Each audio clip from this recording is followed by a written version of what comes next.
We are back, and today I'm going to talk about the AGD Automag. AGD Automags, made by Airgun Designs, AGD, are extremely simple and extremely reliable. The AGD Automag is a blow-forward marker. That means that the air goes into the back here. You can see where the air line goes into the back here. There's a regulator in this valve. That's how you adjust your velocity, by adjusting the pressure of the regulator. And then a dump chamber of fixed volume that the air occupies prior to shooting. When you pull the trigger, the dump chamber is sealed off, so you get a constant volume of air every shot.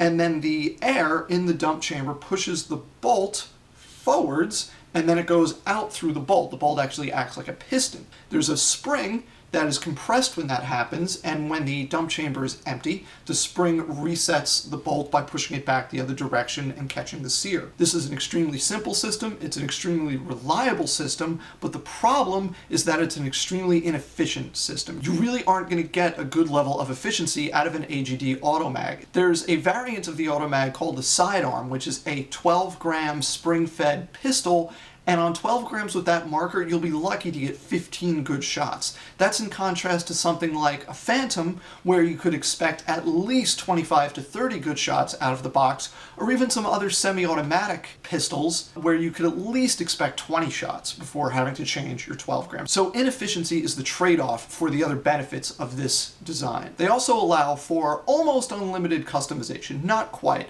but for the most part, you can take whatever combination of parts you want, put them together, and build the Automag that you want. There are a few combinations that are incompatible, but for the most part you can put things together however you want. For instance, the body, you have your choice of what I have here, which is an aluminum ULE body. These accept cocker-threaded barrels and angel-threaded feed necks. But you also have a choice of the older steel twist-lock bodies. There are a number of third-party bodies out there as well that have really cool milling and different features, so a lot of options as far as the body goes. You also have options for the rail. The rail basically holds everything together. The frame, the body, the valve, everything is basically held together by the rail. You can have a classic rail like I do here, you can have a ULE rail, and then there are various other options out there, some made by AGD, some made by third parties. Similarly, the trigger frames, I have on here an older classic mag single trigger frame, but you can also get the IntelliFrames with either a blade trigger or a double finger trigger.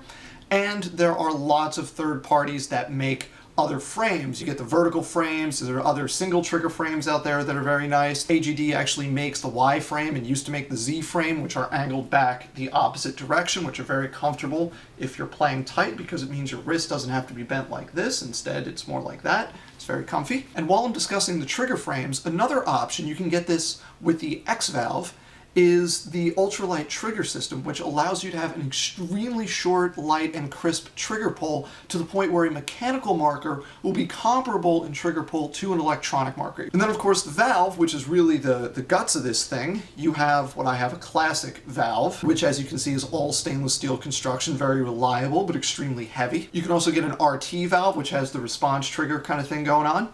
Or the newer version is the X valve, which is aluminum construction, it's lighter, and it's extremely fast. It's one of the fastest mechanical valves you can get on the market. Internally, the main option you have is what type of bolt you have in the marker. Automag bolts have developed in discrete levels. Level 5, level 7, and level 10 are the main three you can get nowadays. Really, it's level 7 or level 10 is what you probably see out there. The differences are that level 7 and prior levels had a reputation for being very hard on paint, and you tended to destroy paint in your marker and make a big mess.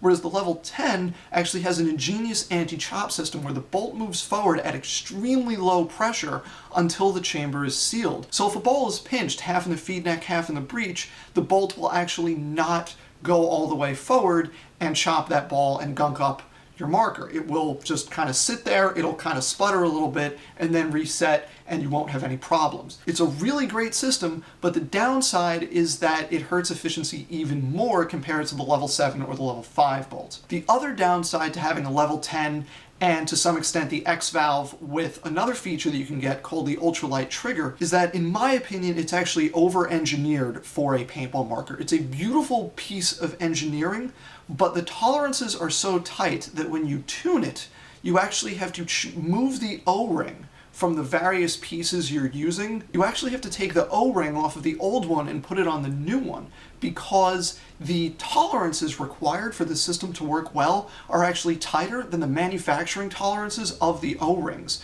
So you can't tune it with different O-rings. You have to use the same O-ring as you go down the line, picking the size that works best on your marker.